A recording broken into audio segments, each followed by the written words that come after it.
이번 분당의 책임은 누구에게 몇 퍼센트 가장 크게 있습니까? 이낙연 전 대표의 책임이 51%로 더 크다. 51. 이거는 장성철 때문이다.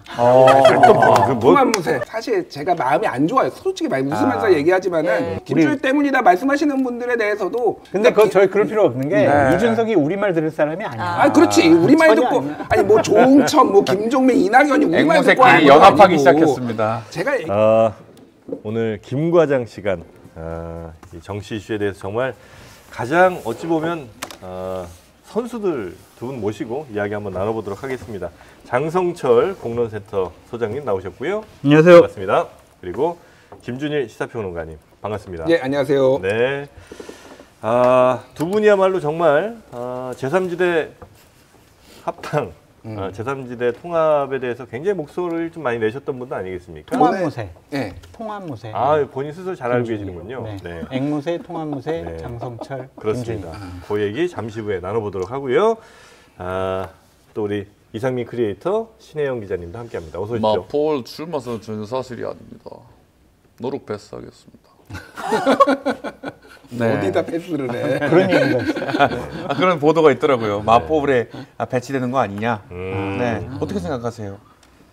김무성 대표가 나갈 곳은 호남인 것 같아요. 그래요? 네, 2020년도에도 본인이 아무 말 하시는 거 아니죠? 아니야. 2020년도에도 본인이 호남 나가서 지역구도 타파를 위해서 한번 마지막 정치 인생을 불태워보겠다라고 하셨거든요. 좋은 아이디어네요. 네, 왜냐면 그쪽에 선친이 하셨던 전남방지 있기 때문에 그쪽 지역에서 뭐 당선되기는 어려울지라도 어느 정도 응원을 받고 계시거든요. 그래서 호남에 출마하시는 것이 어떨까? 그런 생각이 또 제안을 해보시는 거고요. 네. 신영 기자님도 어서 오시고요. 안녕하십니까? 네, 반갑습니다. 네. 요즘 신영 기자님 인기가 좀 많이 올라간 것 같습니다. 예? 지난 네네네네. 주에 아주 분위기 예. 좋았었던 것 같은데. 맞아요. 분위기 나쁘지 않았죠, 지난주에? 지난주에 분위기가 좋았다. 네. 그 분위기가 좀 더 이어졌으면 어땠을까 하는 바람도 근데 가져본다. 사실은 지난번에 진행하셨던 분 얼굴은 생각이 잘 안 나요, 이름도. 저희는 그냥 다 잊어버려요. 다 잊어버렸으나 하여튼 지난주 그냥 분위기가 분위기는 좋았다는 것만. 좋았던 것 같아요. 조회수는 안 좋았어요. 근데 어떻게 앞에도 조회수가. 기억이 안 난다고 하시죠? 신 기자님이 하셨죠? 근데 굉장히 진행이 매끄러웠다라는 평가와 함께 클린스만 자르듯이 누구를 잘라야 되는 거 아니냐, 중도 경질해야 되는 거 아니냐 이런 여론이 확 일어났다라는 얘기까지 제가. 그렇습니까? 클린 회원으로. 하여튼 뭐 우리 시청자분들이 전혀 관심 없는 이야기들은 이 정도까지만 하고요. 예, 진짜 이제 신당 얘기 한번 좀 해보겠습니다. 저 죄송한데요. 네. 오늘 방송 거부하겠습니다. 왜요? 메이크업 다 받으셔놓고 거부하면 어떡해? 메이크업 지우고 가겠습니다. 오늘 과감하게 다 지우고 가겠습니다. 왜요? 근데 뭐 이유가 왜 그러냐면요. 네. 이제 어차피 헤어졌잖아요. 네. 더 이상 이거를 얘기를 하는 게 모두에게 도움이 안 된다. 사실 개혁신당이나 뭐 새로운 미래나 뭐 이런 뭐 제 정파들한테 제가 왜냐하면 그분들 다 응원하는 분들이고 저는 시당초 통합된 제3지대를 응원한 게 아니라 제3지대 자체를 응원했어요. 제가 뭐 그 얘기를 많이 해왔는데 그 이유에 대해서는 계속 얘기를 했습니다. 양당 정치의 이런 극한 대립을 좀 극복해서 제3지대가 뭔가 뭐 완충지대도 하고 협력과 타협 이런 거를 할 수 있게 좀 잘 됐으면 좋겠고 지금도 그 마음은 변함이 없는데 이 얘기 계속 상처 후벼파잖아. 아니 잠깐만요. 어디서 도구 수작이야? 나만 욕 먹으라고 지금. 도구 수작. 안 돼. 도구 플랜. 안 돼, 같이 얘기해야 돼. 안 돼, 안 돼. 이 말은 그리고 너무 무책임하고 비겁한 네. 말이에요. 거의 정치인입니다. 자기 혼자 빠져나가려고. 지금 이 김준일 평론가의 방송이 그 정치하는 사람들 위해서 하는 게 아니잖아요. 그럼요. 이 지금 여러 평론하시고 정치에 대해서 이런저런 얘기해 주시는 건 시청자분들에게 지금의 상황인데 왜 목이 메이세요? 이게 논리가 없는 얘기를 하려니까 아니 막 지금의 꼬이는 상황에 거야. 대한 올바른 지식 전달 그리고 분석 이런 거를 전해드리려고 방송하시는 그렇죠. 거지. 어느 당 응원하려고 방송하셨어요 아니, 지금까지? 자기 욕안 먹으려고 그러는 팩트 거야. 체크 아닙니까? 팩트 체크. 자, 그러면은 같이 알겠습니다. 네. 일단은 이 제3정지대가 깨진 거는 정영진이 자리를 비워서 그렇게 됐다. 뭐 이런 분석을 남 탓으로 갑니까? 얘기를 하세요. 하면서 최소화하자. 요 얘기는 최소화하고 다른 많이 얘기 많이 하자. 그러면 제가 여기서 OX로 두 가지 질문 좀 많이 드려볼게요. 해주시죠. 민주당 얘기. OX로 두 가지 질문 연속적으로 드리겠습니다. 개혁신당 통합 불발로 확장성 잃었다. OX. 오. 네, 하나 더 드리겠습니다. 개혁신당 통합 다시 가능하다. OX. 이낙연 포함? 그렇죠. 아, 두 분이 아주 일치된 말씀을 매운맛을 한번 해주셨어요. 보셨어, 두 분. 자, 통합 불발로 확장성을 잃었습니까? 아니, 먼저 예. 말씀하세요. 아니 먼저 매를 먼저 말. 그러니까 이 개혁신당과 뭐 이제 새로운 미래도 있으니까 네. 각자 이제 각계 약진을 해야 돼요. 근데 제가 뭐 다른 방송에서도 설명을 드렸는데 우리가 까먹고 있는 게 있어요. 이렇게 뭔가의 정치에 이제 이런 지지율 얘기하고 네. 막 얘기를 하면 뭐냐면은 네. 정당 지지율의 총합은 100%입니다. 예, 이거를 까먹으면 안 돼요. 무슨 얘기냐면은 이 정당이 아무리 잘해도 네. 이 정당에서 실망해서 이탈하거나 빠지지 않으면은 그래서 이쪽으로 옮겨오지 않으면 이게 올라가지 않아요. 이게 굉장히 제로섬 게임이네요. 제로섬 게임입니다. 기본적으로 정당 네. 지지율은. 그러니까 이게 이 다이내믹스가 있어요. 그러니까 네. 이게 역학이 있습니다. 무슨 얘기냐면은 지난번 총선의 기준으로 제가 말씀을 드릴게요. 2020년 총선과 2016년 총선을 조금 비교를 하면은 굉장히 네. 편하실 거예요. 2020년 총선 같은 경우에는 자 비례를 중심으로 말씀드리면은 민주당이 그러니까 더불어시민당이죠. 네. 33.4% 얻었고요. 네. 네. 그리고 미래통합당의 이제 그 미래한국당이 네. 33.8%를 얻었고요. 네. 그리고 11%가 3%가 넘지 못해가지고 아예 이제 뭐 사실상 비례를 의석 계산하는데 빠졌어요. 네. 이거를 다 더하면은 78% 정도 나옵니다. 78, 79. 무슨 네, 얘기냐면은 제3지대라는 거는 원래 많으면 25를 놓고 이제 싸우는 거예요. 원래. 네. 그래서 이제 천하 삼분지계라는 거죠. 그래서 천하 삼분지계 이제 그 제갈량이 얘기했던. 그러니까 그래서 기본적으로 이 20%를 놓고 의미 있는 정치 세력이 하나가 나오느냐, 두 개가 나오느냐, 세 개가 나오느냐에 따라서 쉽게 하면 n분의 1로 생각하면 돼요. 여기에서 더 가져가느냐, 덜 가져가느냐예요. 지난번에는 정의당이 10% 가져갔고요. 네. 그리고 저기 안철수의 국민의당이 6.9% 가져갔고요. 네. 그리고 열린민주당이 5.4% 가져갔습니다. 요거 세 가지 정당만 비례 의석을 확보를 하고 나머지는 3%, 민생당도 2%대 나와서 못 넘고 아무데도 못 넘었어요. 제가 말하는 거는 굉장히 쉬운 산수예요. 네. 그래서 이게 지금 이제 제3지대에 나올 수 있는 정당들이 지금 이미 새로운 미래 나와 있고 네. 그리고 개혁신당 나와 있고 지금 할지 안 할지 모르지만 조국신당 나온다고 그러고 네. 정의당 나온다고 하잖아요. 그러면은 이게 3분의 1이 될지 4분의 1이 될지 모르지만은 20 가지고 나누면은 딱 나온다는 겁니다. 여기에서 더 나오는 정당이 있는 거고 덜 예. 나오는 정당이 있는 거예요.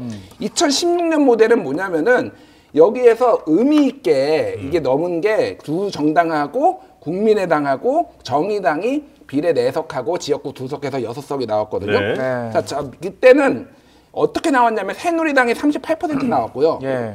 그리고 국민의당이 26%, 네. 민주당이 25%, 그리고 정의당이 뭐 8%인가 이 정도 나왔어요. 네. 제가 말씀드린 건 뭐냐면은 새누리당은 38%가 나왔지만은 결국은 122로 123을 얻은 민주당한테 졌고 그러니까 그 국민의당이 26을 해서 민주당을 이겨버리고 저기는 정당 지지율은 그리고 38석을 가져갔습니다. 네. 그러니까 이 모델인 거예요, 사실은. 아니 그 이 지금 모델이었던 거예요, 그러니까. 개혁신당 얘기하기 싫어서 지금 시간 끄시는 네. 거예요. 아니야 그게 아니라 네. 제가 말하는 거는 확장성이 아, 없다라고 아니지.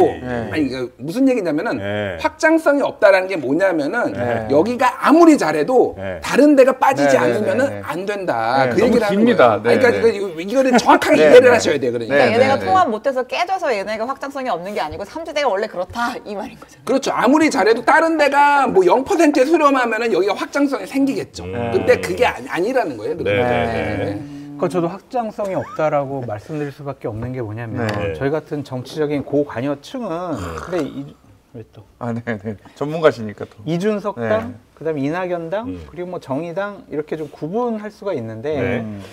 좀 정치에 관심이 없는 중도층 같은 경우에는 네. 투표장 들어가가지고 맞습니다. 가만 있어봐.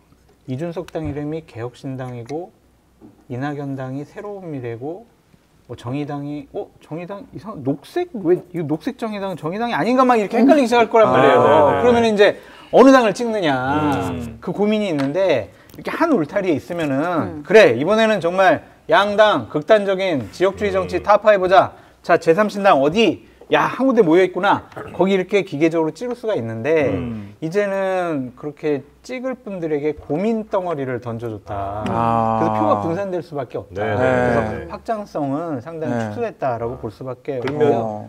예를 들어서 뭐 10이 있었는데 뭐 7대 3 이렇게 나눠지는 것도 아니고 10에서 한 5, 1 이렇게 가져갈 수도 있다는 거죠. 그렇게 보여져요. 네. 이렇게 분산되는 거예요. 그러면 얻을 수 있는 의석수도 네, 네, 네. 줄어들 수밖에 없지 않을까.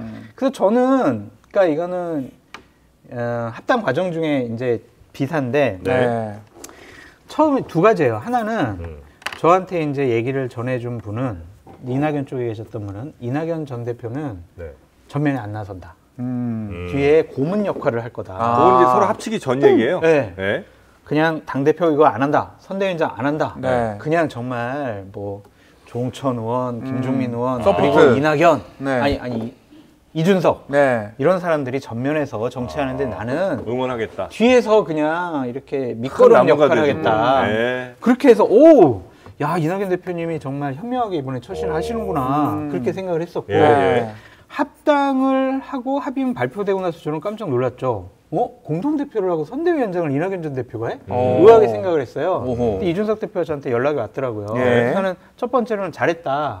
합치면 정말 잘했다. 그때 이낙연 대표가 상당히 좀 결단을 내려줬다. 이렇게 얘기를 하더라고요. 그래서 예. 아니 그래도 같이 공동대표라며 선대위원장을 한다며 그랬더니 아니에요. 이렇게 제가 거의 단독 대표 역할을 한다. 그건 그냥 이제 명분만 이렇게 드린 거고. 법적 대표는 이준석 대표로 하기로 한 거죠. 네. 그것뿐만이 아니라 네. 발표되지 않은 실질적으로도 내가 원래 그냥 대표인데 어쨌든 큰 분 오셨으니까 우리가 이런 직책 하나 정도 드린다. 뭐 그럴 수 그런 있죠. 그러니까 제가 다 결정을 합니다. 주도권 행사합니다. 아하. 그래서 아이고 잘 됐다. 정말 잘 됐다. 네. 나 계속 응원을 하겠다. 네. 그랬는데 이제 11일 동안 이준석 대표 쪽은 아니 내가 진짜 법적 대표고 내가 다 결정하는 거야. 저쪽에서는 이거 뭔 소리야 지금 합의 정신 깨는 거야. 이렇게 되니까 막 싸움이 된 거잖아요. 그래서 서로 이 본인의 처지와 지위와 역할에 대해서 좀 다른 생각을 갖고. 아니 이게 왜 그럼 그렇게 된 거예요? 예를 들어서 이낙연 대표께서 원래 이제 말씀을 워낙 이제 그렇게 엄중하게 하시다 보니까 저는 그냥 실질적으로 나서기보다는 이준석 대표를 조용히 돕겠습니다. 돕겠습니다. 이렇게 이제 해서 그 말을 그렇게 그냥 이준석 대표는 말 그대로 이해를 해서 이런 사태가 말로만은 아닌 것 같고요. 네. 문서가 있는 것 같아요. 문서 문고. 그러니까 그거는 이제 양쪽에서 지금 밝히지 않기 때문에 뭐라 할 수는 없지만. 제가 말씀드리기도 상당히 어려운 부분인데 그러니까 합의된 내용 중에서 밝히지 않은 공개되지 않은 그러한 내용에는 이준석 대표가 거의 실질적인 당대표의 역할을 한다. 네. 결정권을 갖고 있다. 그러한 그렇게 것에 대해서 네. 합의를 한 것 같아요. 그렇게 합의했는데 갑자기 이렇게 깰 리는 없잖아요. 근데 이제 내각제 옛날에 YS 뭐 김종필 내각제 합의 문서 이렇게 까듯이 왜 내각제 하기로 했는데 왜 안 해? 막 이렇게 서로 흔들 수는 없으니까. 근데 서로 신뢰가 좀 부족했다라는 좀 생각이 들고요. 네, 그럴 수 있죠. 오해가 많았던 것 같고. 오히려 서로 합의된 게 별로 없는 상태에서 빅텐트를 쳐서 깨진 거 아니에요? 왜냐하면 공관위원장 누구 불러올지 당장 선거 40일 남았는데 그것도 합의 안 하고 합당을 할 수가 없잖아요, 사실은. 근데 그런 거를 이제 이낙연 대표 측에서는 네. 공동대표니까 우리 둘이 합의해서 원칙적으로 합의하고 상식적으로 합리적으로 논의해보면 좋은 결론 날 거예요. 엄중하게. 했는데 이준석 네. 대표는 뭐야 내가 결정하면 되는 거지 왜 빨리 결정 동의 안 해줘 막 이랬던 일이 벌어진 것 같은데 이혼을 했잖아요. 네. 다시 재결합 어려워 보입니다. 어렵겠죠. 이거 어려울 것 같아. 딱 봐도. 조정 기간이란 게 있지 않습니까? 이혼. 그런데 이제 네. 이혼 사유도 사주 회백했습니다. 이거 있지 않습니까? 이혼 사유도 약간의 뭐 설거지 좀 네가 먹은 거 네가 설거지해 청소도 좀 하고 이게 아니라 네. 가정 폭력이 있었던 것 같아요. 아 그래요? 맞았어. 누가 맞았습니까? 맞았어. 그래가지고 이거는 도저히 용서가 안 되는 아니, 때린 거야. 사람이 누구예요? 예? 서로 한 대씩 주고 받은 거죠. 이렇게 서로 한 대씩 맞아요?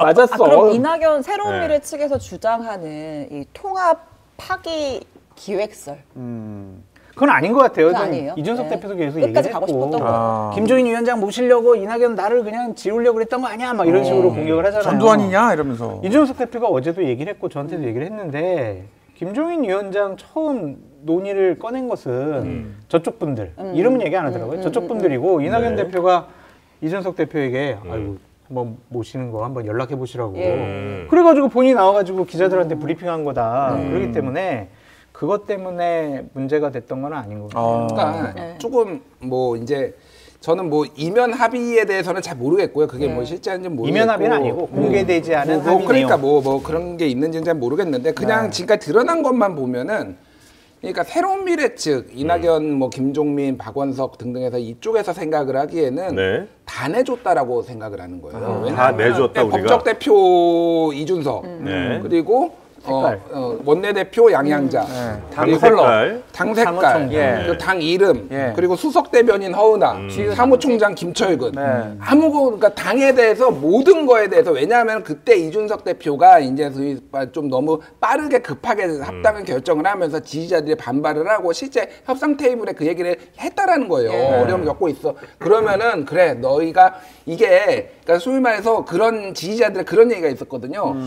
당을 이낙연한테 상납했네, 당상납 뭐 이런 얘기들이 막 나오고 그러니까 굉장히 곤궁에 빠지니까 그러면은 이게 이준석을 중심으로 하는 이 원래 멤버들이 좀 많이 하고 있다라는 거를 전면에 내세우기 위해 이거를 많이 요구를 했고 실제 다 받아들여져서 그래서 그게 공동대표 이낙연 그 당직이라고 하면 그리고 총괄선대위원장을 이낙연으로 한다까지 이제 여기까지 합의가 된 거예요. 그러니까 여기에서 이제 이 지금 현 상황을 바라보는 이거를 해결하는 방식에 대해서 이견이 많았던 거지. 그러니까 특히 김종민 의원 같은 경우에는 아니 그 이낙연의 그러니까 이재명의 사당화가 싫고 마음대로 결정하는 게 싫어서 이거를 전 민주정당을 하기 위해서 다 합의하고 이렇게 하려고 하는 건데 왜 지금 갑자기 이준석이 자기가 이거를 다 결정을 하고 모든 정권을 휘둘리려고 그래? 이거는 이재명하고 똑같은 거 아니야? 라고 문제 제기를 한 거고 그 부분에 있어서는 지금은 긴박한 상황이니까 속도전이 필요하다. 언제 이거 하나씩 다 결제 맡고 있느냐라는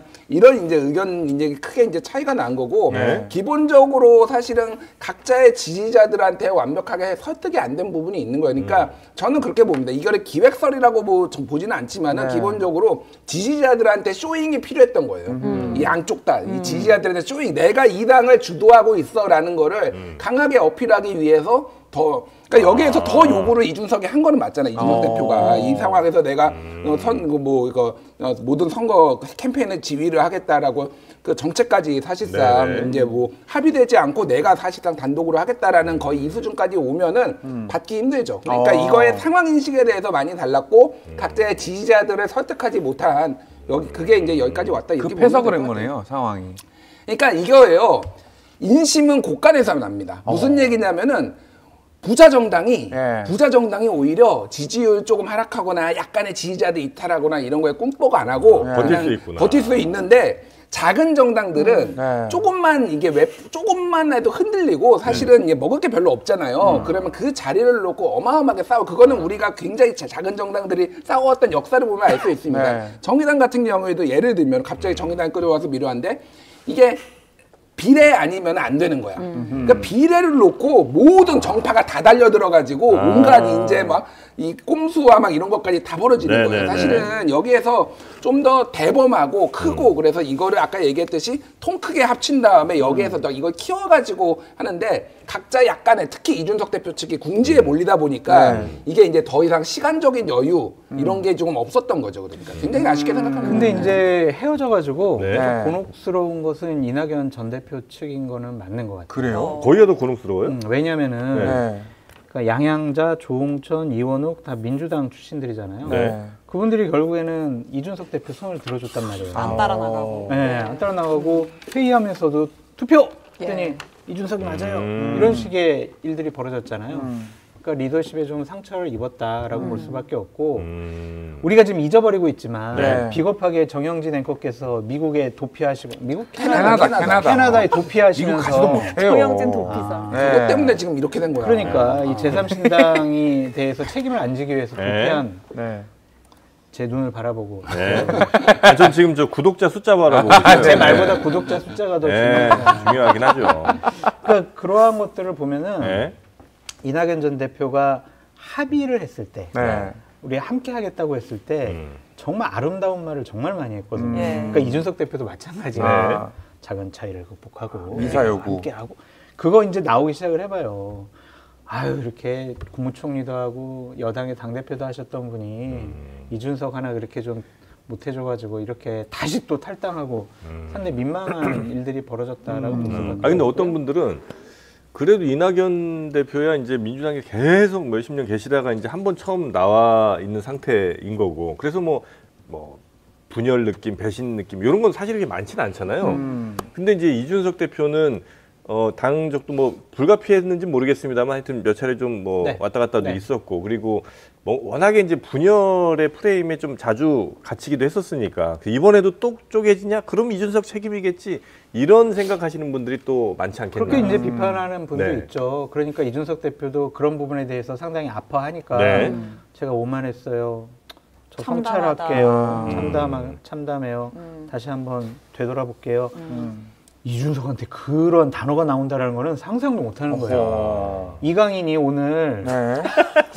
사제문 올렸잖아요. 아름다운 화해했죠. 네, 아름다운 화해. 아름다운 화해. 네. 그러한 모습들을 이준석 대표한테 어제 봤다. 네. 그래서 이준석 대표도 이번 기회를 통해서 참 정치적으로 독불장군, 홀로서기가 참 어렵구나. 그래서 함께하는 정치를 해야 되겠다. 그렇게 좀 느끼지 않았을까? 이준석 대표가 그 어저께 최고위 할 때, 그러니까 결국은 월요일이죠. 월요일 최고위 할 때 이제 이낙연 대표랑 김종민 최고위원이 박차고 나갔잖아요. 네. 이제 그리고 나서 이제 기자들이랑 티타임을 하면서 이러면 진짜 당 쪼개지면 어떡해요? 두 분 나가면 어떡해요? 라고 이제 대화가 오가니까 그러면 뭐 이원욱이랑 뭐 천하람이 최고위원 하면 되고 이 발언을 한 게 결국은 뭔가 기회가 진짜 아니냐. 트리거 김종민의 그 저녁 6시 기자회견을 하게 만든 그러니까 그런 발언을 한 것이 조금 경솔했다라는 지적이 내부에서도 있는 것 같더라고요. 속내를 드러낸 것 같아요. 어허. 경솔했다기보다 속내. 그래서 그쪽 분위기는 그러니까 일요일 날 저녁에 네. 이준석을 좀 지지하는 분들이 모여서 회의를 한 모양이더라고요. 거기서 이제 결론을 내고 네. 월요일 날 최고위원 한 것 같은데 네. 그냥 나갔으면 좋겠다 뭐 그런 생각들이 좀 있었던 것 같아요. 나갔으면 좋겠다. 불편하다, 말이 안 통한다, 이제 그런 생각들.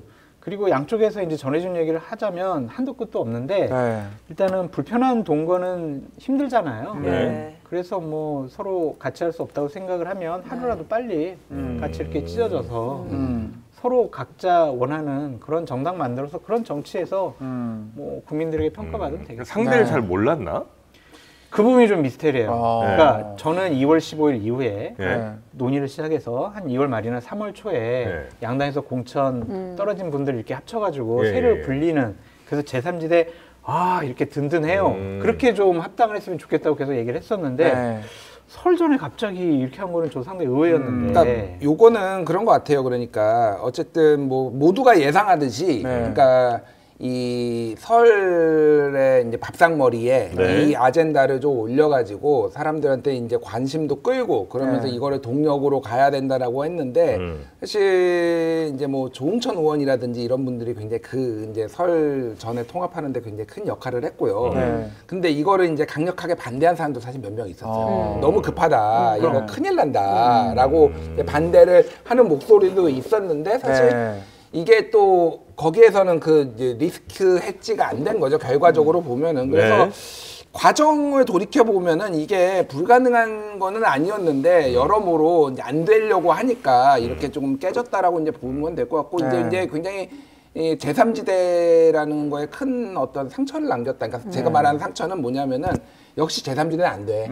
굉장히 이게 사실 제3지대 잔혹사거든요. 우리 희망을 버리지 말아요. 예. 그거가 있고 이은재 의원 선생님. 이거는 말씀하셨다시피 유일한 조금 장점이라고 본다라면은 빨리 헤어져서 다행이다. 지금 이 그래요. 상황이 왜 그러냐면은 이거를 선거 30일 한 달 남겨놓고 헤어졌다. 보름 남겨놓고 헤어졌다. 이건 답도 없어요. 그거는 답도 없는 거고 사실은 정식으로 이제 합당하고 창당하기 전에 새로운 미래도 이제 창당했잖아요. 그러니까 그 전에 이왕 이렇게 될 거면은 빨리 한 게 그나마 다행이고 누가 더 타격을 입었는지를 논하는 거는 제가 보기엔 무의미합니다. 이낙연 대표는 아까 얘기했듯이 리더십에 큰 타격을 입었고요. 네. 쉽게 얘기를 하면 지금 새로운 미래가 민주당에서 탈당파를 가지고 이제 모셔와가지고 여기에서 꾸리려고 할 거 아니에요. 네. 거기에서 나오는 사람들이 생각을 해보십시오. 그러면 야 이낙연으로 되겠어 지금? 차라리 난 무소속으로 나갈래 이렇게 생각할 수도 있어요. 사실은. 그러니까 리더십에 호남에서는 그러니까 전체적으로 일단 지지율이 이제 뭐 완전히 잘 보여주지 않는 거고, 그러니까 이거는 이낙연 대표가 극복을 해야 되는 거. 어쨌든 조홍천이라든지 이원욱이라든지 기타 등등이 다 이제 민주당 출신들조차 이제 이낙연의 리더십에 대해서, 그러니까 이 위기를 돌파하는 데는 차라리 이준석이 낫다라고 결정을 한 거 아니에요. 결과적으로 보면은 어쨌든 이낙연의 리더십에 타격을 제가 보기에는 그냥 입은 게 아니라 심각하게 입었다라고 보는 게 맞고, 이제 이거를 이제 민주당에서 탈당하시는 분들을 영입을 했을 때 이낙연 간판으로 하기는 좀 힘들지 않을까? 제가 보기에는 다른 분들이 중심이 돼야 될 것 같고, 예를 들면은 그게 뭐 상징적인 친문의 인물, 뭐 임종 예입니다. 뭐 임종석이라든지 뭐 탈당하실지 않을지 모르겠지만 이런 식으로 이제 돌파를 해야 될 것 같고, 이준석 대표는 사실은 이제 확장성 뭐 분란을 일으킨다 이럴 거 하지만 제가 주목하는 거는 이준석의 원칙이 좀 무너졌다라는 거를 좀 얘기를 안 했어요. 어떤 원칙입니까? 이준석의 원칙은 뭐냐면은 본인이 얘기했던 거는 공정한 경쟁이에요. 공정한 경쟁이라는 건 뭐냐면은 이 사람의 출신 뭐 그런 거지, 이 사람의 능력을 해서 모두에게 공정한 기회를 줘가지고 그거를 붙어봐서 이렇게 할 수 있는 이런 거를 준다라는 겁니다. 이게 이제 그 얘기하는 자유주의라는 거하고 맥락이 다 있어요. 근데 사실은 배복주가 이제 문제가 됐을 때, 이 사람을 처음에는 입당조차 시키지 않으려고 했고, 그리고 이제 이거를 다른 정파들한테 얘한테 비례를 주지 않겠다고 선언해라라고까지 얘기를 강요를 했다라는 거 아니에요? 그걸 요청했다라는 거 아니에요? 이거는 이준석이 얘기했던 공정한 경쟁하고 안 맞습니다. 그러니까 이준석 대표의 서사가 좀 무너졌다. 자유주의의 서사도 무너졌다. 그러려면은 왜 박경석 대표랑 토론을 했죠? 토론을 할 이유, 그럼 배제하면 돼요. 그러면. 근데 본인은 그때는 자신이 있으니까 토론을 한 거잖아요. 사실은 이거는 이준석 대표가 조금 뼈저리게 생각을 해봐야 될 부분입니다. 제가 이준석 성찰 안 대표의 되잖아요. 전장현에 대해서 그 태도를 진중권 교수처럼 이게 장애인 혐오다 그렇게 생각하지 않아요. 왜냐하면 타당하게 받아들일 부분도 있고 생각할 부분이 있어요, 분명히. 그런데 그때 이준석은 어쨌든 박경석하고 토론을 했어요. 근데 이 상황에서는 배복주는 절대 안 되는 사람이에요. 토론조차 안 했군요. 예, 아무것도 안 해요. 절대 안 되는 거예요. 일단은 무조건 안 되는 거예요. 그게 지지자들의 압박이 있더라도 본인의 원칙이 공정한 경쟁이고 이렇게 자유주의라고 했다라면은 그걸 지켰어야 돼요. 제가 보기에는 그래서 사실은 뭐 분란을 일으키고 이런 거보다 이준석의 그동안에 얘기했던 그 방어 논리가 다 깨졌다라고 본다면 이거를 어떻게 세울 것인가가 되게 중요해졌어요. 제가. 그래도 그거는 좀 선을 넘는 것이 아니었느냐는 생각이 들어요. 배복주 문제는 그러니까 우리가 한일 관계가 중요하고 한일 군사 협력도 중요하고 외교 관계도 중요하고 경제 관계도 중요해요. 잘 지내야 돼요. 근데 자꾸 야스쿠니 신사 참배하고 독도는 일본 땅이다! 이렇게 주장하는 일본 사람들하고 친하게 지낼 수는 없잖아요. 그 부분은 정리를 해야 될 부분들이죠. 그래서 그걸 정리하지 않은 일본이 잘못이지 그런 사람들하고까지 친하게 지내야 된다 아니면은 대화를 해야 된다라고 하는 것은 좀 무리한 것이 아니냐 그런 좀 생각이 들어서 이준석 대표가 그거는 마지노선이라고 생각을 한 것 같아요. 배복주 씨 문제에 대해서는. 그래서 그 부분은 제가 이제 이낙연 쪽 분들한테도 계속 얘기했거든요. 이준석이 중요하냐 배복주가 중요하냐. 이준석이 중요하대. 이 신당은 이준석 중심으로 가는 게 맞냐 아니면은 다른 사람 중심으로 가는 게 맞냐. 이준석이 중요하대. 그건 다 공통으로 다 받아들여요. 그럼 어느 정도 선에서는 좀 알아서 정리를 했어야 하지 않을까. 그 사람이 실제 저는 이 의견에 진짜 강력하게 반대합니다. 그렇습니까? 왜 그러냐면은 일단은 야스쿠니 신사하고 전장현하고 비교를 하는 게 이게 가당치는 않은 얘기고요. 저열하죠. 토론의 영역이에요, 그거는. 아니면 논리가. 아니 그리고 배복주가 박경석도 아니고 그 와이프고 본인의 얘기에 따르면 2002년에 그 집회를 말이 났고 본인도 그거가 탐탁치 않았다라고 얘기를 하고 있는 거 아니에요. 지하철 시위에 대해서는 그 얘기를 직접 들었나요? 이준석이 가서? 공개적으로 들었나요? 그거에 대해서 그래서 확인을 했나요? 그러니까 그런 과정조차 없었고 일단은 배복주는 안 된다. 예전에 뭐 그런 뭐 이준석을 비판했다라는 이유로 안 된다라고 한다면 이거는 본인이 탄압받을 때는 이를테면은 내부 총질하는 거니까 친윤으로부터 탄압받을 때는 이건 아니야. 이런 논리 아니라면서 본인이 권력을 잡았을 때는 그게 크든 작든 이거는 이런 식으로 나오면 안 된다라는 거예요. 본인의 피해받은 서사도 깨진 거고요. 또 하나는 뭐가 있냐면은 저는 그거에 대해서 지금 배복주 씨 알지도 못해요. 본 적도 없고요. 처음 들어봤습니다. 솔직히 이번에. 박경석 부인이란 것도 이번에 그래요? 이준석 덕분에 알았어요. 거의 대선 후보급 됐어. 그러니까 제일 핫해. 이 원칙에 대해서 낫진가요? 전장현이 낫지인가. 그러니까 이게 대화와 이걸로써 설득을 할 수 있고 다른 사람들한테 우리가 더 우위에 있는 논리적으로 있는 건지에 대해서 할 수 있는 건지. 그게 과거에 이준석이었죠. 박경서가 토론했던. 지금은 그런 장점과 원칙이 다 이제 흔들렸는데 지지자들이 탈당하면서 흔들렸던 것 같아요, 보니까. 이게 마음이 아까 얘기했지만 마음이 좀 급해졌는데, 그럼에도 불구하고 나는 전장현의 방식에는 동의하지 않지만은 내가 이거는 토론으로 이겨보겠다라고 했어야지 그게 이준석 나온 거예요, 사실은. 그 말씀이 맞는데 저는 자꾸 현실적인 문제를 말씀드리는 거예요. 그러니까 싫다는데 어떻게 할 거야? 싫고 난 같이 있기가 싫어. 왜 싫은 거예요, 이준석? 윤석열이 그랬어, 이준석을 같이 있기가 싫다고. 현실적으로 그러니까 그러면 본인이 쫓겨났으면 그렇게 하면 안 되는 거예요. 안 그러니까. 되는데 어쨌든 싫대. 그냥 같이 못 있겠대. 여러 가지 이제 논리도 있고 근거도 있게 얘기하는 그러면 합당하기 전에 정리했어야죠. 제 말이 그 말이에요. 그러니까 제가 얘기한 게 그런 것들을 만약에 정리해서 그 정도로 싫었다면 물론 싫다고 해서 배척하는 게 옳으냐는 저도 다른 문제라고 생각합니다. 그걸 정리해서 2월 말이나 3월 초쯤 하는 게 좋겠다고 계속 얘기를 했었는데 너무 급하게 했다. 그 부분을 내가 법적인 단독 결정권을 가진 당대표니까 내가 정리할 수 있어라고 했는데 얘기해도 정리가 안 된 거죠. 그거 어쩔 수 없어. 그러니까 만약 김준일 대표가 다른 평론가들 다 좋아하고 우리 장남한 여의도 좋은데 이상민은 싫은 거야. 이상민이 나오면 안 나가겠대. 싫어. 저도 싫어요. 그래도 같이 얼굴로 평론하려는 사람. 하지만 돈 벌려면 할 거야, 나. 근데 목구멍이 포도청이도 해야지 무슨 소리야. 이상민이 아무리 싫어도. 그러니까 그게 감정상의 문제예요. 문제. 아니 저희는 후벼팔 생각이 없었거든요. 두 분이 후벼팔지 말자고. 내가 하지 말자고 했잖아요. 두 분이 후벼파고 있어요 지금. 그래, 다 끝내 오늘 오늘 그냥 여기서 그래. 털고. 제가 이제 개혁신당 모 인사하고도 그 얘기했어요. 사실은 이거 이번 주까지만 얘기하고 다음 주 넘어가면 다 망한다. 그러니까 고해성사 시간이니까요. 하자. 그냥 털 거 다 털고 절대 얘기하지 마 이제. 한마디 덕담만 해. 덕담만 이 얘기했어요. 김준일 평론가님 말씀이 맞는데 지금 양쪽에서 할 말이 너무 많아. 그래서 당신 나와서 좀 인터뷰하고 당신도 야 현재 얘기해봐. 서로 막 얘기를 하는 거예요. 하더라고요, 진짜. 우리가 얘기 안 해도 막 상처 계속 후벼 파죠. 그래서 우리가 딱 여기서 객관적으로 정리를 해줍시다. 깔끔하게 이번 분당의 책임은 누구에게 몇 퍼센트 가장 크게 있습니까? 몇 대 몇? 이준석 몇 프로? 저는 개혁신당은 계속해서 말씀드렸지만 이준석 대표 체제로 가는 게 맞다고 생각을 하거든요. 그래서 그거를 인정하지 못한 이낙연 전 대표의 책임이 51%로 더 크다라고 말씀드립니다. 정치권에서 51%는요. 대주주네요. 거의 100%예요. 대주주. 자, 그리고 김준일 평론가는 이거는 장성철 때문이다. 통합무새. 도망가지 마요. 통합무새. 본인도 장성철. 앵무새시잖아요. 일단 사죄드리고요. 결과가 이렇게 된 것에 대해서 사죄드리고 정말 좀 사실 제가 마음이 안 좋아요. 솔직히 말 웃으면서 얘기하지만은 진짜 마음이 안 좋고 뭐 김준일 때문이다 말씀하시는 분들에 대해서도 근데 저희 그럴 필요 없는 게 이준석이 우리말 들을 사람이 아니야. 아 그렇지 우리말 듣고 아니 뭐 조응천 뭐 김종민 이낙연이 우리말 듣고 하는 앵무새끼리 건 연합하기 아니고 시작했습니다. 제가 얘기했던 현실적인 데이터들과 상황을 보고 판단을 했겠지만 결과적으로 보면 장성철 때문이다 이렇게 말씀드리겠습니다. 무슨 별말이 그래요 갑자기. 아니, 근거라도 되죠 하나가. 근거라도. 아니 대기실에서 맨날 나붙잡고 우리가 통합해야 된다고 통합하기로 우리가 뒷받침해주자고 얘기하라고 나를 사상교육 가스라이팅 시킨 게 누구예요? 장성철이 저 시켰어요 진짜 그렇게 말하라고. 김준일 대표가 저한테 가스라이팅했어요. 진짜 저를 영적으로 지배하고 있습니다. 개혁신당과 정적으로요? 새로운 미래를 보는 것 같은 느낌이에요 지금.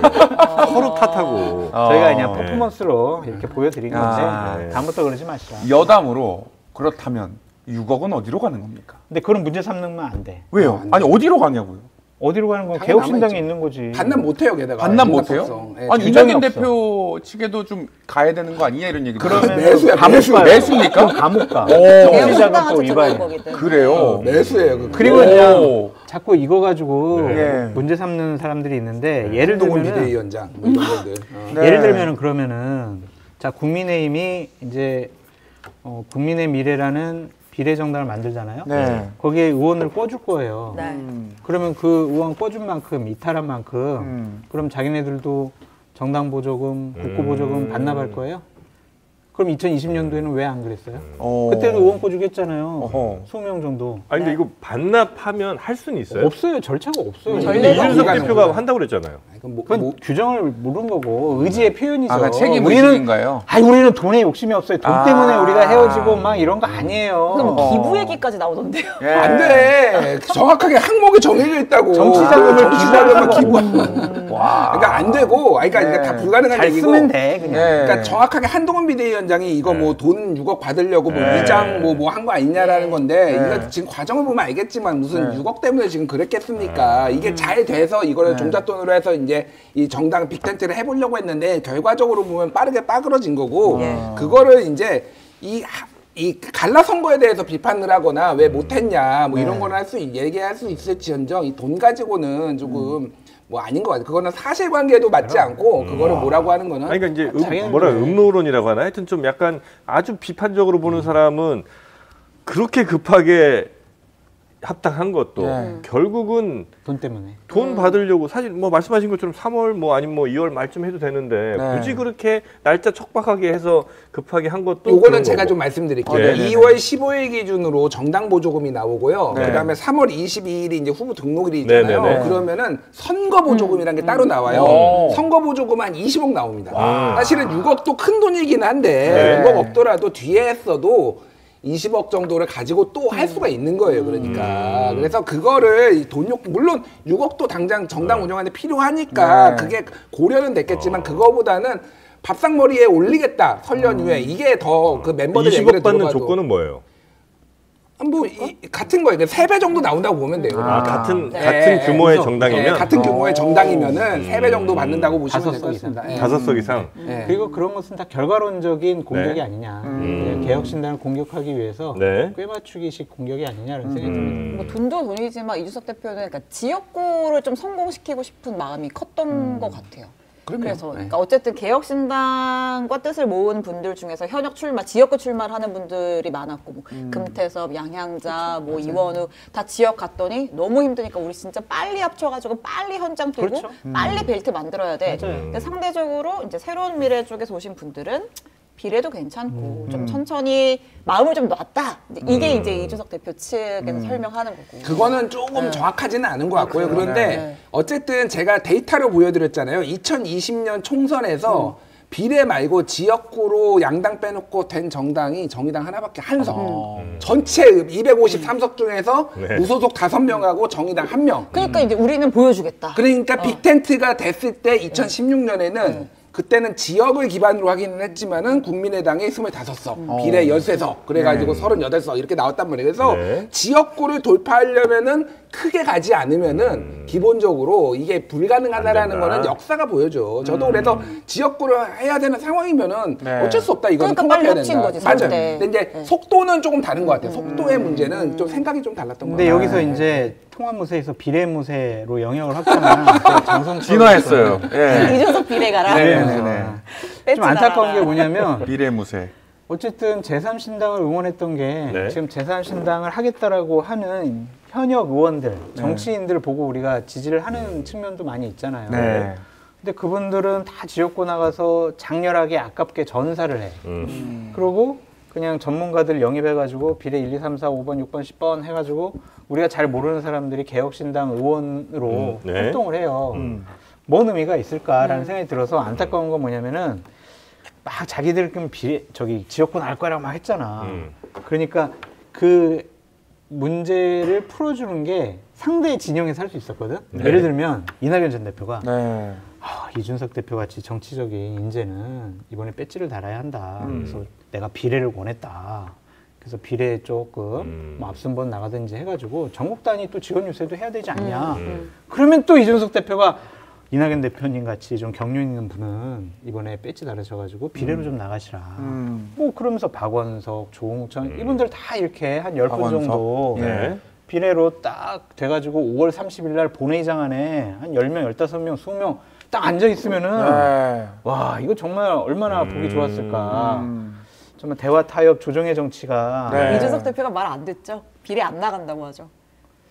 네. 이준석도 안 나간다고 하고 이낙연도 나가면 안 됐었다. 그러니까 서로 이제 이렇게 좀 뭐 번하면서 네. 명분을 이렇게 좀 만들어 나가면 좋지 않았을까? 아니 근데 아쉬움이 있어요? 이거는 저는 장성철 소장님의 의견에 이제 100% 동의를 하는 게 뭐냐면은 네. 이제는 현실적으로 비례를 받는 거를 좀 가야 된다라고 생각을 해요. 이제 네. 왜냐하면은 상황이 바뀌었잖아요. 네. 그러니까 그때는 우리가 빅텐트를 쳐가지고 각자 다 돌파를 해가지고 네. 벨트도 만들고 막 뭐 이를테면 반도체 벨트에서 뭐 평택으로 나가는 것까지 막 어. 고려하고 화성 평택해서 이런 것까지 막 하고 그랬는데 지금은 사실 큰 의미가 없어요. 그 상황이 아니에요. 네, 그 상황이 아니기 때문에 저는 그래서 뺏지도 솔직하게 얘기를 이제 네. 해서 이해를 구하고 그런 다음에 비례로 해서 뭐 천하람 뭐 4번 몇 번 2번 뭐 이준석 이렇게 해가지고 그런 식으로 가는 게 특히 이제 아직 뺏지를 못한 정치인들 중심으로 해가지고 그렇게 해서 이제 가는 게 맞지 않나? 그럼 이제 너무 아까워 그 사람들. 그분들이 아깝죠. 예, 뺏지 아까운데. 못하는 그 사람들이 자꾸 네. 또 장르만 여의도 나와가지고 우리가 그때 합당했을 때 말이야 하면서 이제 뒷얘기하고 이거는 안 돼요. 본회의장 안에서 우리 너무 좋은데.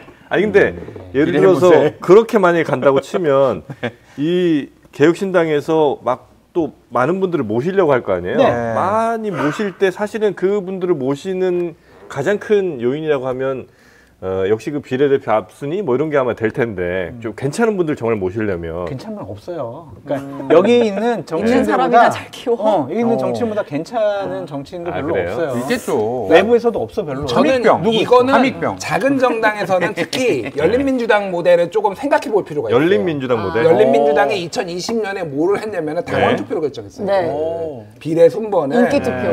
뭐 인기 투표일 수도 있는데 어쨌든 각자의 이게 그러니까 밀실에서 하는 게 아니라 당원 민주주의. 그래서 이게 그러면은 상대적으로 잡음도 적고 이거에 대해서 좀 설득력도 있어요. 그래서 그게 약간 너무 이제 포퓰리즘 성격도 있거든요, 사실은. 뭐 그게 맞느냐라는 건데 열린민주당이 딱 거기에서 지금 모델 같은 상황이 돼버렸어요. 그러니까 거기에 더 강한 민주당, 더 강한 검찰개혁을 주장하시는 분들이 진용이 정치인들이 한 10명 정도 있었고 그거를 네. 순번으로 딱딱딱 했어요. 그래서 지금은 현실적으로 이제 그쪽이 맞는 것 같아요. 그리고 골목 상권 침해하지 말아라는 좀 말씀도 드리고. 무슨 왜냐면 말이죠? 그 사람들이 이제 네. 지역구 나가서 장렬하게 떨어졌어. 네, 네.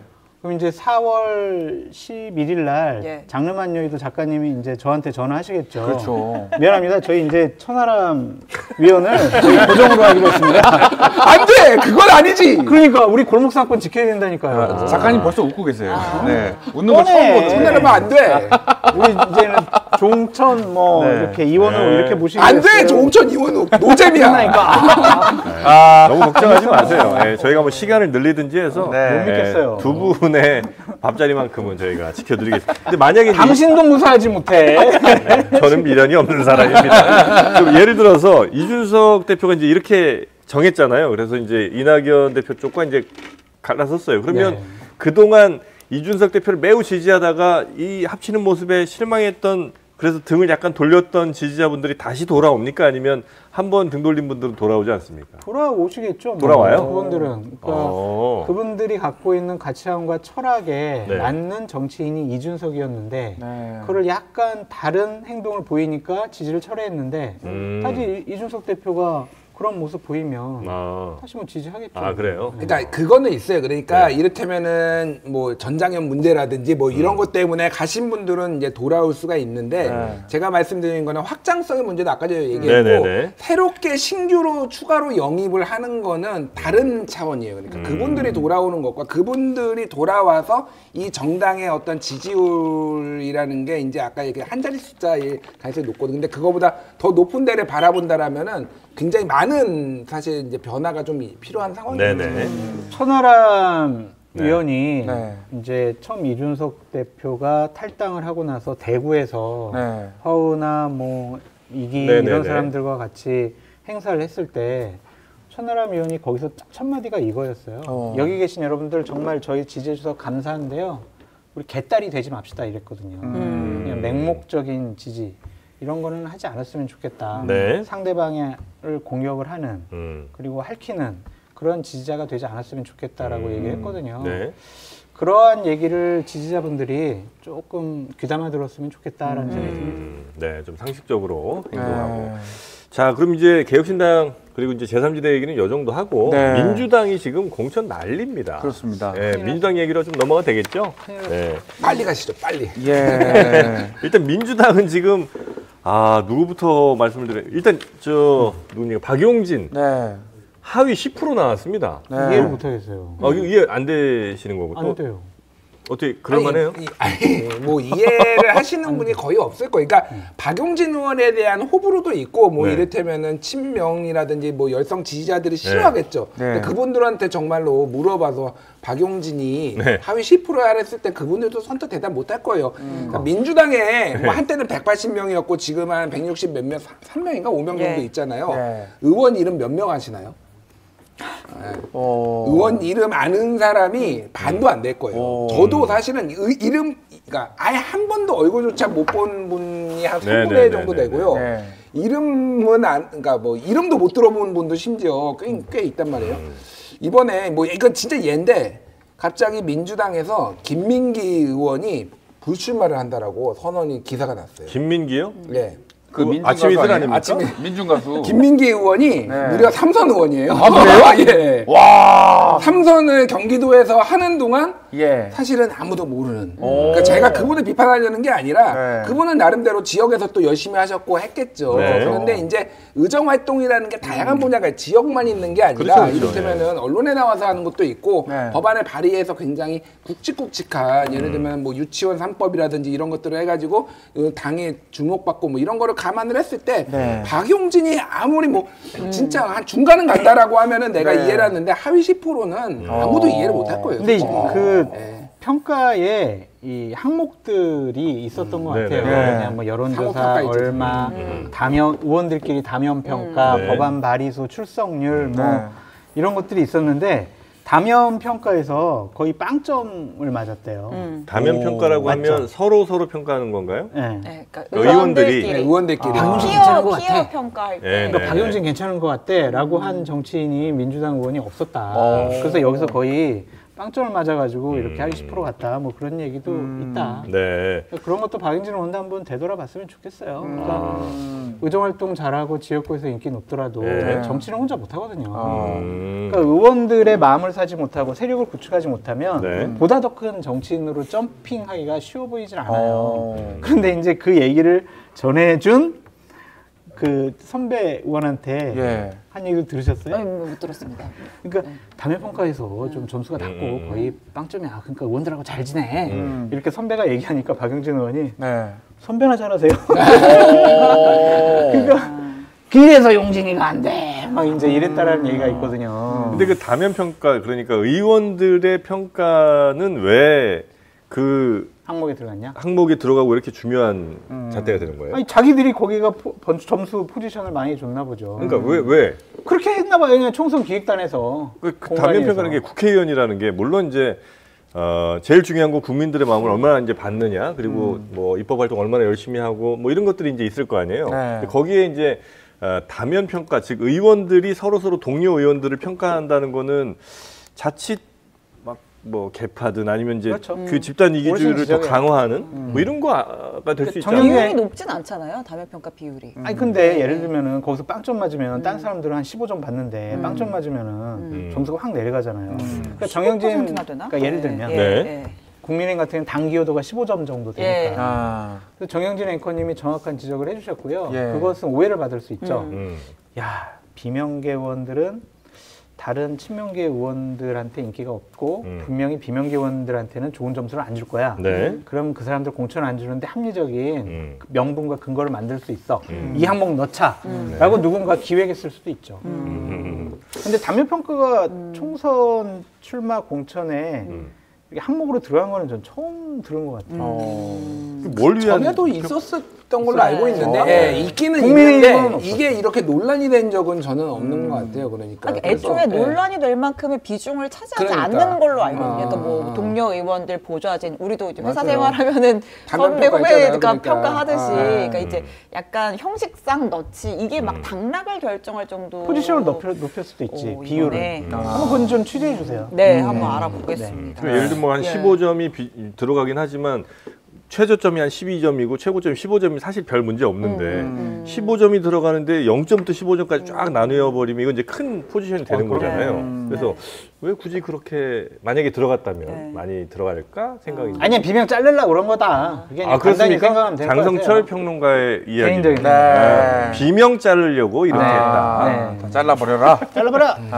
근데 실제로 그 비명 잘라내는 과정이 지금 맞습니까? 그러니까 민주당에서는 무슨 소리야? 우리 시스템 공천이고 뭐 객관적인 환골 탈퇴의 과정이라고 했잖아요. 그러니까 아직까지는 네. 혁신의 과정이다. 아직까지는 비명을 확실하게 집단적으로 잘랐다. 라고 볼 수- 상징적인 사람을 공천 안 줬다라고 네. 보기는 어려워요. 아직은 빌드업 점점 해가는 거죠. 여론조사 했고 또 네. 하위 10% 20% 통보해서 너희들은 공천 받을 가능성이 없어라고 하면서 이제 압박해 나가는 과정 중이잖아요. 그러니까 그런 것에 갈등과 분란이 훨씬 더 많이 생기는 거죠. 그러니까 아예 네. 전화해서 자 이번에 당신은 저 하위평가 10%니까 네. 공천받기 어렵습니다. 당신은 저 공천 탈락 이렇게 하는 것도 아니고 에이 하위 10%라도 경선하면은 이길 수도 있지 뭘 그래 경선해 뭐 우리가 뭐 친명들 주려고 하는 거야 이런 식으로 막 약 올리니까 도안하는 비명들은 도안하죠. 그러니까 박용진 하위 10% 그리고 송갑석 의원 하위 20%. 네. 그러니까 뭐 송갑석 의원에 대해서 잘 모르시는 분들도 있고 네네네. 평가했겠지만은 지난번에 최고위원회의에서 비명계 몫으로 들어갔다가 그때 이제 체포동의안 이제 가결이 되면서 본인 왜 이유는 모르겠지만 그러니까 본인이 그 상황에 대해서 책임을 지고 물러나는 뭐 이런 상황이었어요. 근데 네. 송갑석 의원에 대해서 지역에서는 뭐가 있냐면은 이분이 그 광주의 수건이었던 네. 군 공항으로 옮겼어요. 오. 네. 군 공항 이전. 그래서 그러니까 이게 지역을 발전시키는데 여기 때문에 굉장히 어려운데 이게 쉬운 일이 아니거든요. 그래서 이거를 사실은 대구랑 광주랑 같이 옮겼어요. 그래서 약간 여야가 같이 손잡고 그래서 지역 발전을 뭐 시키는 이런 이게 그래서 그 서구인가 이분이 서구에 국한된 게 아니라 광주에 사실 굉장히 상징적으로 많은 기여를 한 분이거든요. 네. 지역에. 그러니까 잘 모르겠습니다. 그러니까 이게 뭐 어떻게 점수가 나왔는지 모르겠습니다. 그리고 광주에서 유일하게 민주당의 재선 의원이에요. 왜 네. 그러냐면 2016년에 모두가 국민의 대상이라 했는데 그때 보궐선거가 한번 있었는데 송갑석이 나왔고 지금은 전부 초선이고 송갑석만 재선이에요, 사실은. 네. 그러니까 약간 호남을 대표하는 정치인으로 성장할 가능성이 있는데 비명이야. 그러니까 저는 아무리 그냥 봐도 그냥 쳐내려고 하는구나. 그러니까 박용진 천해. 그러면은 그러니까 이게 차기 당권에 도움이 되는 사람들 박용진 천해 그리고 송갑석 천해 그리고 저 임종석 천해 이게 뭐 이 시나리오로도 홍영표 천해 뭐 이제 이 시나리오로 가면은 글쎄요 이게 민주당이 선거 이길 수 있을까요? 그러니까 이 박용진 의원이 하위 10% 통보받았잖아요. 네. 이러면은요 자기가 얻은 경선에서 여론조사 득표율의 30% 감점이에요. 그러니까 50% 얻으면은 네. 5, 35, 15% 감점이에요. 35%만 되는 거예요. 그러니까 이러면은 경선에도 상당히 좀 불리할 수밖에 없다라는 생각이 들고 이런 사람들을 보면은 친명이 누가 거기서 네. 예비 후보로 뛰고 있냐라고 보면 강북을 같은 경우에 누구겠어요? 정봉주 의원이잖아요. 네. 대표적인 여기 나오잖아 정봉주 의원. 이제 안 납니다. 이제 안 나와. 이제. 내가 정봉주 의원 욕을 맨날 했어. 아 그래요? 왜요? 훌륭하신 분인데 네.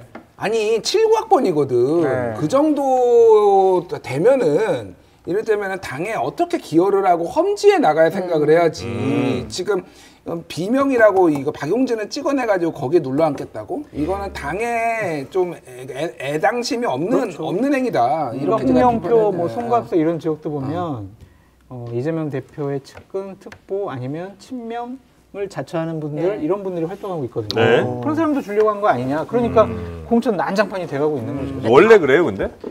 어, 예전에도 계속 그랬어요. 2016년에 네. 친박 공천을 지금 민주당에서 보는 것 같아요. 그래요? 그때는 총선 승리 별로 중요하지 않다라고 박근혜 청와대에서 그렇게 얘기했거든요. 그냥 내 말만 잘 듣는 나한테 반항 안 하는 딴소리 안 하는 8, 90명의 박친박 의원들만 있으면 나는 국정 운영할 수 있어. 그냥 저희 비박들 그냥 김무성 대표에서 날려버려? 아니야 다 친이들 다 날려. 이러다가 공천 파동 나가지고 네. 일당이 못했잖아요. 여당인데. 지금 그러한 모습이 민주당에서 보이는 것 같아요. 친명들 공천 주자. 반명 비명 아유 다 싫어.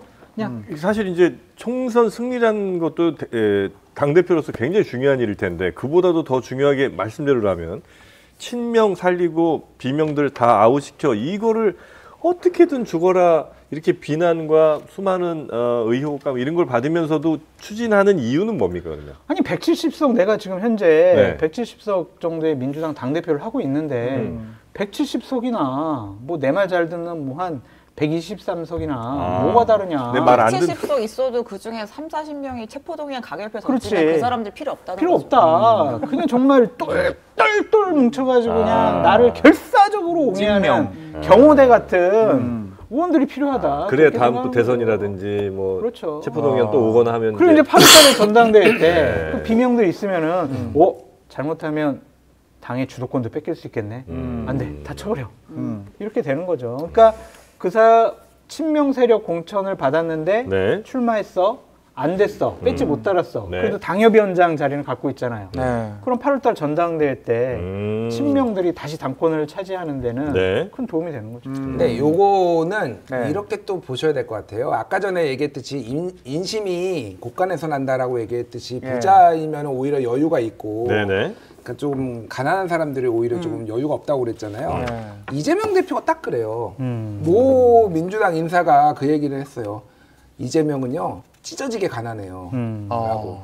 이게 정치적인 비유입니다. 그러니까 가지고 있는 게 없다라고 본인은 그렇게 생각을 했지. 본인은 역대 민주당에서 최고 득표율인 77.7%로 당대표가 돼서 압도적으로 당원들의 지지를 받고 있지만은 그 친명과 이재명 대표는 본인들은 영원한 비주류예요. 왜냐면 아까 얘기했듯이 의석도 친문들이 더 많고 친명은 사실 생각보다 그렇게 많지 않아요. 그러니까 뒤늦게 막 내가 친명이요, 내가 이재명이요, 막 이렇게 하는 사람들인 거지 생각보다 많지 않다라고 본다라면은 내가 지금 주류가 되는 과정이에요. 사실은 이게. 그게 심리적인 거군요. 심리적으로 굉장히 큰 압박을 받고 있고 내가 언제 버려질지 모른다. 그래서 이거를 안정적으로 하기 위해서는 끊임없이 이런 내부 투쟁, 그러니까 영구혁명 같은 거예요, 일종의. 그러니까 트로츠키의 영구혁명, 아니 뭐 그냥 비유입니다. 그러니까 제가 말하는 거는 어쨌든 이게 그래서 쉽게 끝나지 않는다라는 거예요. 이재명의 마인드로 봤을 때는 굉장히 파열음이 세게 날 것 같다. 신문에서도 얘기가 나옵니다. 이철희 수석이 민주당이 총선을 뒤집으려면 이재명이 불출마해야 된다. 이런 얘기까지도. 불출마는 의미 없어요. 출마는 안 할 것 같고요. 왜냐하면 예. 배지를 달고 있어야 내가 방탄복을 입는 거다. 내 사법 리스크로부터 조금이라도 내가 최소한의 방어막이 있다고 생각할 거기 때문에 불출마는 안 하고 출마해서 배지는 달 것 같고요. 개항해서. 당대표직은 극적으로 좀 시점을 봐서 그만둘 수 있죠. 그래요? 공천 끝나고 총선 예. 끝나고? 아니 3월 공천 아, 끝나고 공천이 끝나고. 3월 22일이 네. 이제 선관위 등록 마지막 날이거든요. 네네. 그럼 3월 23일 날 정도에 네. 저희가 2대1로 할 갑니까? 역할은 다 여기서 끝났습니다. 이제 당은 정말 다른 분들이 와서 선거를 지휘해 주십시오. 당대표 없이도 해도 돼요? 아니 선대위 체제. 아. 그리고 원내대표가 권한 대행이고 권한 사실상 선대위원장이 당대표 역할을 하는 그럼 딱 거예요. 사라지는 거죠. 저가 미우시더라도 정권 심판해 주십시오. 저가 싫더라도 윤석열 정권 심판하는데 저희에게 힘을 모아 주십시오 하면서 뒤로 싹 빠질 가능성이 그럼 약간 있어요. 극적 효과를 좀 노릴 수 있다. 네. 눈물 찍 이렇게 하죠. 어허. 그 눈물 찌기 뭡니까? 예. 참고 아까 그 저희가 네. 언급했던 그 뭐 다면 평가라든지 그 민주당 컷오프 네. 평가가 사실 결과는 아무도 모르잖아요. 그러니까 누가 몇 점을 받았는지 모르죠. 예. 어디서 깎였는지는 모르는 거고 관련해서 이제 박용진 의원이 이제 재심 신청을 하면서 이제 내가 어떤 점수를 받았는지 알려달라 그 내용을 모르니까 사실 모르니까 또 어떻게 보면은 뭐 다면 평가 몇 점이래 몇 점이래 이런 얘기도 나오는 거니까 관련해서 정확한 수치를 알려달라 이렇게 요구를 한 상황이라는 거. 안 하려고. 네, 안 알려주니까? 절대로 안 하지만 예, 요거를 언급은 안 보여준다니까. 아니 안 하고 보여주면 근데 넘어가겠습니다. 나는 예, 진짜 계속 그런 이상해. 불만이 나올 것 같은데. 아니 수능을 봤는데 네. 점수를 안 알려줘. 너 불합격 이거는 이러면 여야 다 그렇죠. 다 그래요. 다 그래 그렇죠. 알아. 네, 제가 네, 말하는 네. 건 근데 이거는 당사자들이 납득이 안 되는 거잖아요. 그렇겠죠. 사실은. 그러니까 네. 이걸 등급도 안 알려줘. 뭐가 어디가 과락인지도 안 알려줘. 그러니까 뭐 당대표가 이러면은 시스템 공천합니다 해도 누가 누가 믿어요, 수용을 이거는. 하냐고. 근데 이제 네. 그 하위 20% 이하로 통보받은 분 중에 네. 친명계도 있대요. 네네. 근데 그 어떤 분은 그거를 얘기하면 좀 죄송해요. 창피해가지고 네네네. 본인이 지금 가만히 있는데 아. 이제 아름아름 다 알려지고 있죠. 석가스마리만 하고 계시고. 네, 그래서 그분은 어떻게 될 것이냐. 그것도 상당히 좀 관심이 친명은 있더라고요. 친명인데. 네. 누군지 나와야. 친명 한 명에 비명 20명이면은 그게 무슨 뭐 아니래. 친명이야. 친명 3명이래. 3명이요? 세 명. 아, 이거 뭐 31명 확인되진 중에 않은 지금 정보예요. 모두 확인할 수 그거 없는. 네. 마찬가지예요. 친명 방에서 한 확인이 명보다는 되지 3명이 더 훨씬 어, 많이 들어가는 곱하기 거죠. 3, 3배나. 3배. 아, 어쨌든 친명도 이번 공천에서 네. 조금 감점을 받게 참 된다. 읍참 아, 마소. 물론 이거 근데 지금- 확인된 네. 정보는 아니죠. 네. 아니 저는 확인했죠. 진짜요? 이명백 위원장밖에 모른다는데. 네. 아니 통보를 했잖아요. 예. 그러니까 본인이 이제 이런 얘기를 하는 거죠. 나 창피해가지고 나는 얘기 못하겠다. 그런 것들이 이제 딱 이제 얘기. 본인 확인이 정말 근데 그 주제력이 세 분이에요, 세 분. 대단하십니다. 세 친명이. 분이라고 그렇게 얘기하더라고요.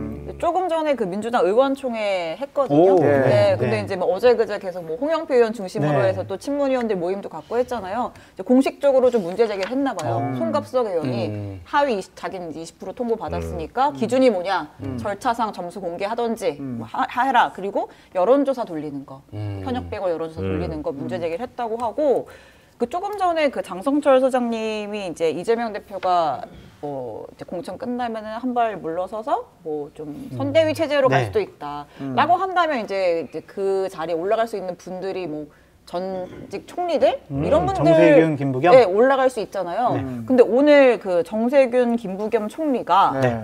이재명 대표의 불공정 공천에 대한 강력한 유감 표시를 하는 또 입장을 냈더라고요. 예. 그러니까 김부겸 전 총리가 오늘 이제 전직 국회의장들이랑 회동을 했고 네. 정세균 총리는 외국에 있어서 예. 마음을 이제 보냈다고 하는데 아무튼 이재명 대표 불공정한 공천 하고 있다. 강력히 유감 표시한다. 이렇게 되면 이재명 대표도 술자리가 단순히 점점 좁아지는 거 시스템으로 아니에요? 하고 있다라는 말만 반복하기 좀 어려워지는 거 아닌가요? 그러니까 근데 한 말씀하면 네. 의원들이 이렇게 공천 룰을 정할 때 미리 저걸 규정을 해놨어야 해요. 그러니까 예를 들면 공천 탈락자라든지 하위 20% 들어간 사람에 한해서는 본인이 요구를 하면 그러한 알려줘야 평가를 된다. 좀 다 보여줘야 된다. 그런 거를 의총에서 결정해가지고 총선 기획단에서 그 조항을 넣었어야 되는데 그걸 안 넣은 것이 네. 의원들이 좀 실수한 부분이 아니냐 그런 생각도 듭니다. 근데 알려주면 사실 괜찮을 것 같은데 못 알려주는 이유는 뭐예요? 알려줄 분란이 수 없는 있을까 봐. 점수기 때문인가? 혼란이죠. 그냥. 왜 예를 들면은 여론조사 해가지고 네. 제가 여론조사가 낮게 나왔어요. 네. 다른 여론조사에서는 내가 이렇게 높게 나오는데 이 여론조사는 왜 작게 나오냐고 이러면 어떡할 거예요. 그리고 담배평가에서 내 의원들- 의정활동 점수가 왜 이거밖에 안 나와? 내가 지금 법안은 몇 개 하고 지금 무슨 봉사상 계속 무슨 또 싸움 신상, 나는구나. 출석률이 얼마인데. 출석률이 예. 얼마고 담배평가에서 뭐 15점 만점에 3점 받았어. 아. 어떤 의원들이 나에 대해서 나쁜 소리하고 나 안 좋다고 했냐고 얘기해보라고. 그 로데이터 내놓으라고. 이러면 한도 끝도 없어요.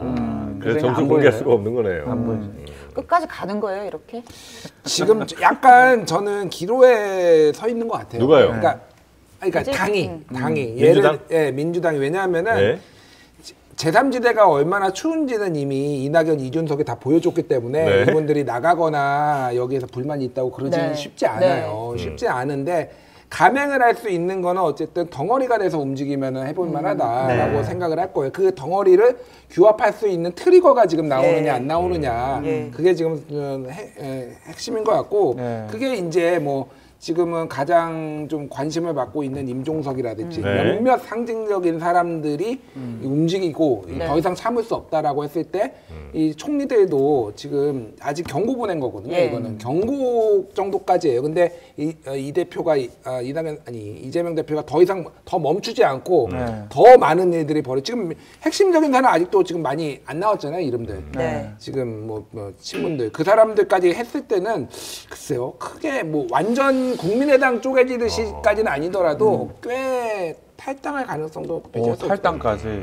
오. 근데 만약에 경선에서 지면 탈당하더라도 출마를 하기가 어려우니까 경선 들어가기 전에 탈당을 해야 될 텐데 일단 박용진 의원이나 송갑석 의원도 에이 그래도 내가 현역인데 감점 받더라도 내가 이기겠지라는 생각 때문에 이렇게 집단적으로 탈당하는 것도 상당히 좀 쉬워 보이지 않고 쉬워지지 않아요. 당에서 싸운다는 거잖아요. 그렇고 재심해가지고. 나가면은 딱 이낙연 당이 해야 되는데 네. 이낙연 전 대표를 지도자로 모시고 아 이건 좀 곤란한데 이렇게 생각하는 분들도 있어가지고 그러니까 아까 전에 제가 그래서 얘기했듯이 임종석이라 했지 뭔가 이게 큰 뭐가 있어야 돼요. 그러니까 이낙연 대표 뭐 훌륭하신 분인데 네. 그분이 간판으로 돼서 지금 이 밖에서 새로운 민주당을 하기에는 조금 한계가 있어 보여요. 김종일 평론가님의 이 평론 단어의 특징이 있어요. 네.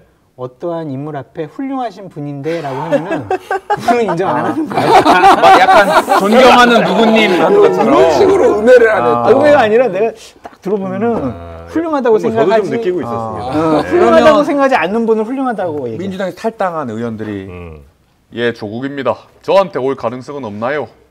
예, 이거 들어주세요. 이거. 신당에게 갈 가능성은 있다 없다. 자중해라. 자중해라. X. 아니 왜요?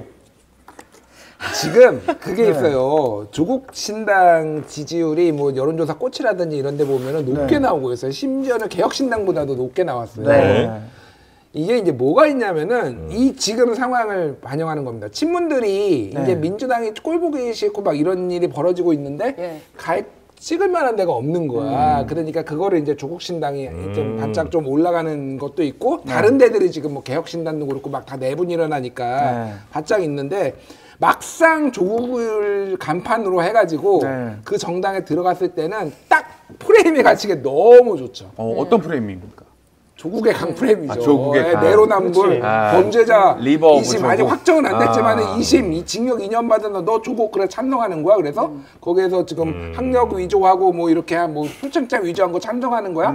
이거 끝나요. 아마 이게 의원들이 거기로는 절대 못 간다. 아니, 조국 신당은 저 비례대표도 나오기 매우 어렵습니까? 나올 가능성이 있어요. 나올 가능성이 생기고 있어요. 이게 역동적으로 지금 변하고 있기 때문에 저는 생기고 있다. 강하게 민주당을 지지하는 극렬 지지자분들은 조국 신당에게 정당 투표를 할 가능성이 높아요. 그게 2020년도에 열린민주당이 대략 5.42% 얻었거든요. 네. 그 비례대표에서 3석 얻었어요.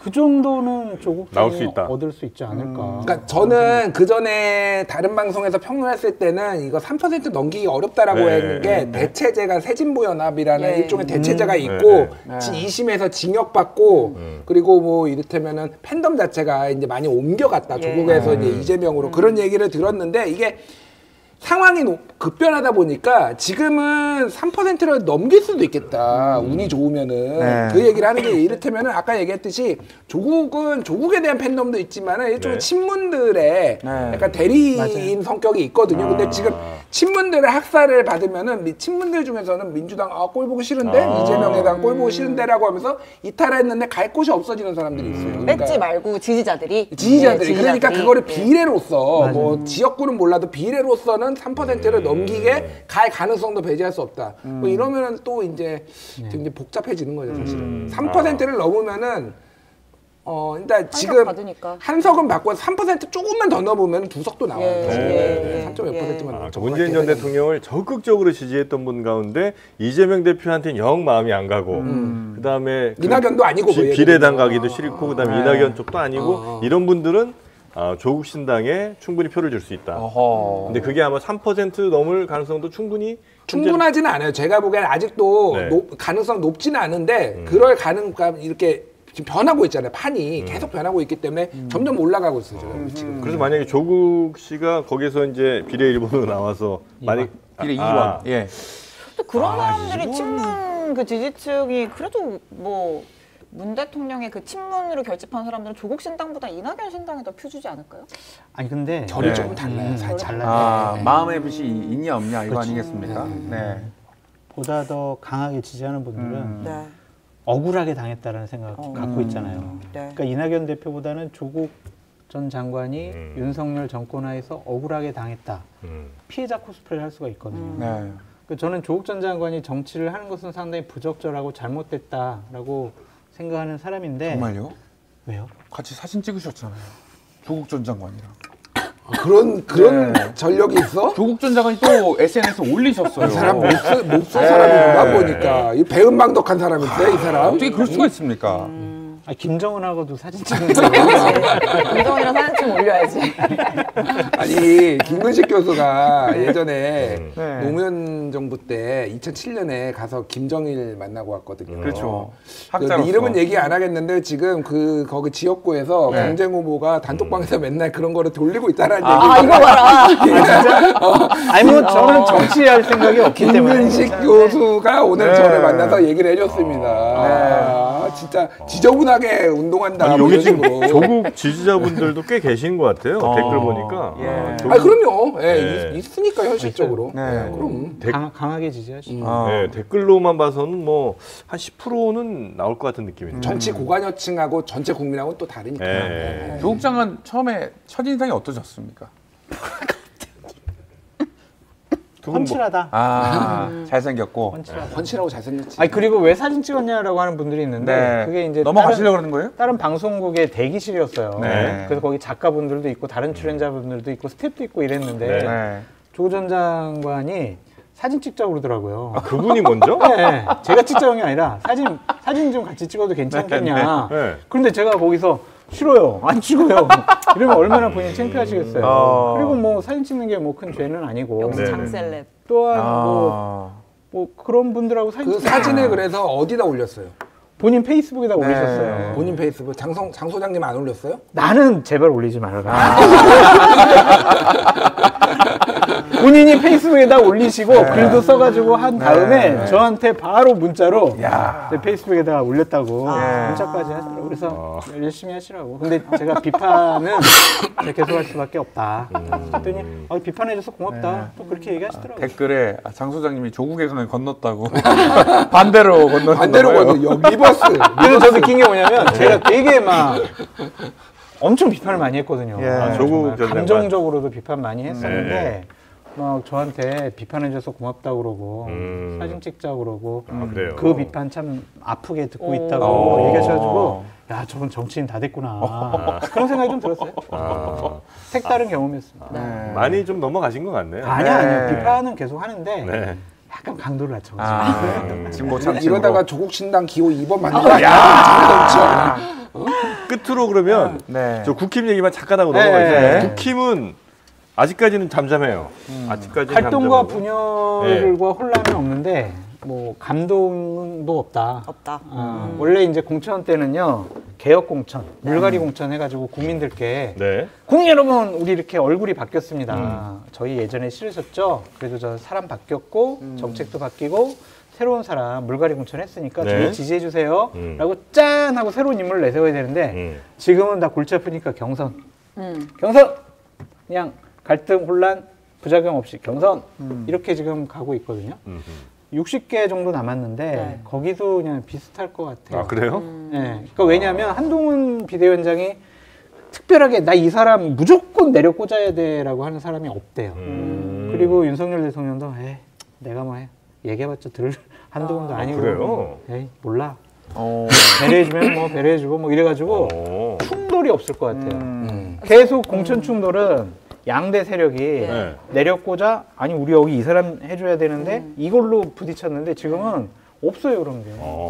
근데 감동이 없는 공천이 될 거예요. 여장 출입 기자들이 기사거리가 없어가지고 TK 공천만을 기다리고 있었거든요. TK 공천만. 네, TK 물갈이 어떻게 되냐. 누가 기자회견 하나를 기다리고 있었는데 네. TK도 생각보다 물갈이 폭이 크지 않을 것 같다고 내부에서 얘기가 나오더라고요. 하면 현역 의원을 못 이겨요. 그러니까. 하위 10%는 일단 컷오프를 한 여기는 아예 출마를 못하게 해버리니까 네네네. 그게 이제 누가 되는지가 좀 중요한 것 같고 네. 저는 뭐 큰 틀에서 애송이다.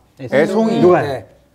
감동이 없어 재미도 없어 렉시의 별볼일 언제적 없어. 노래야 이게? 옛날 노래네요. 예. 아유. 그래서 이 공천이라는 게 세 가지가 중요해요. 하나는 잡음이 없어야 되고요. 네. 하나는 관심이 가는 네. 흥미로운 매치업이 되고 하나는 결과적으로 이기는 공천이 돼야 돼요. 네.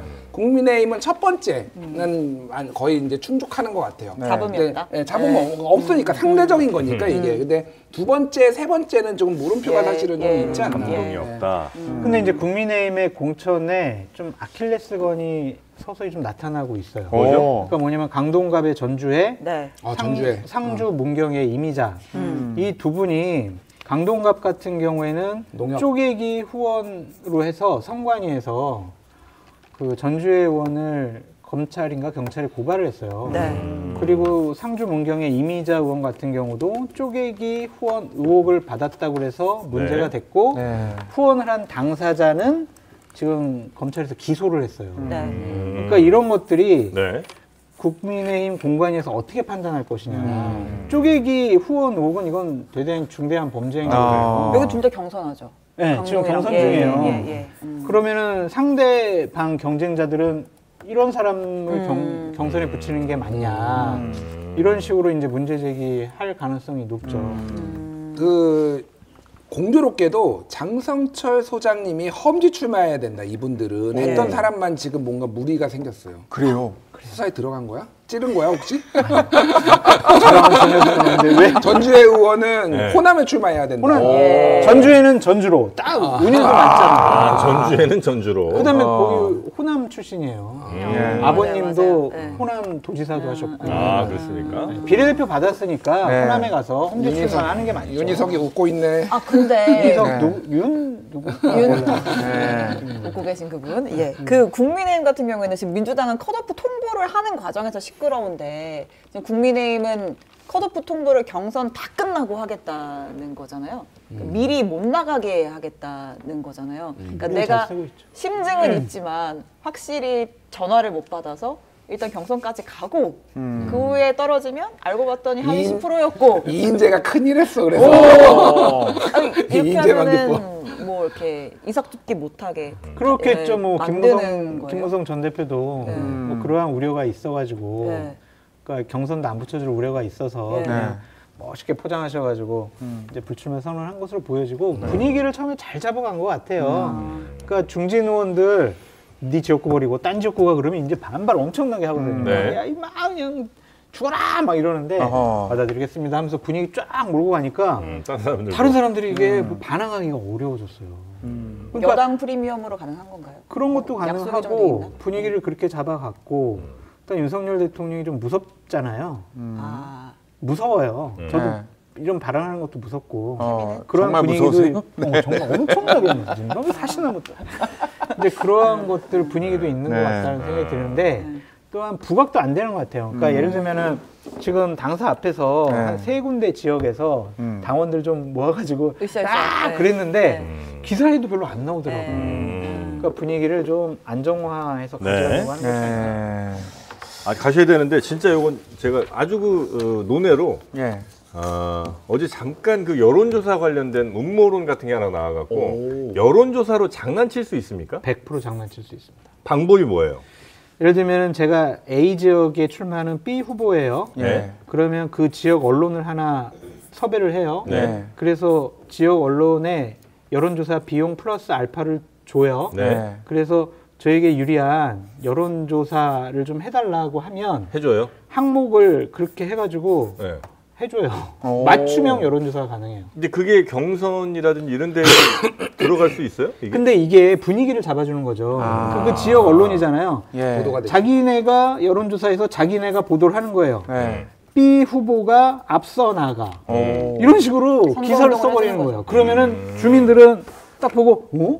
그래, 이 사람이 지금 누군데, 이렇게 이거? 한 거보다. 이러면서 이제 찾아보고. 그러니까 이게 아주 잔기술들이 생각보다 많아요. 그 잔기술이 그리고 완벽하게 인지도가 1도 없는 사람을 갑자기 할 수는 없지만은 네. 이를테면은 한 5에서 10%포인트는 엎어버릴 정도로.